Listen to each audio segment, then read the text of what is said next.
Just days after these ambassadors unanimously demanded a ceasefire, their resolution continues to be ignored and repeatedly violated. The UN Under-Secretary-General Mark Lowcock, the world's most senior humanitarian official, told them he would answer some of the questions he's received in recent days. Have there been any medical evacuations? No. Have any civilians left Eastern Ghouta? No.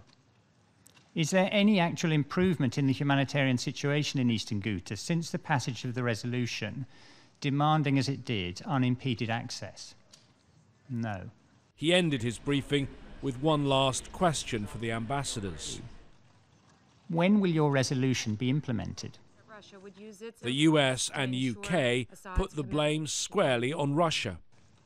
Since we adopted Resolution 2401, Russia has announced a daily 5-hour humanitarian pause in the aerial bombing of civilians in Eastern Ghouta.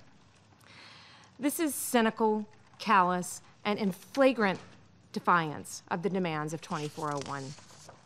The Russian ambassador didn't repeat earlier claims by his boss, President Putin, that a large number of people had been evacuated, but he said some medical help had been provided to Eastern Ghouta. Underscores the need for the parties to agree on humanitarian pauses, days of tranquility. He reread part of the resolution passed on Saturday before giving his explanation why it was not yet halting the violence. Резолюцию-то вы читали? Все?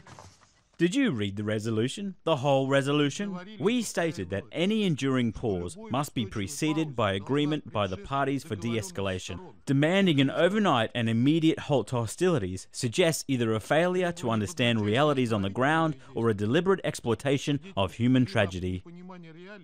The three main opposition fighting groups in Eastern Ghouta have written a letter to the President of the Security Council. In it, they pledged to kick out the group the Council still refers to by its former name, Al-Nusra. They also say they will give the UN resolution their full support.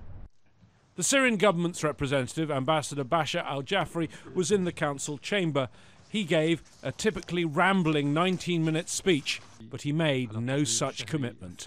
James Bays, Al Jazeera, at the United Nations.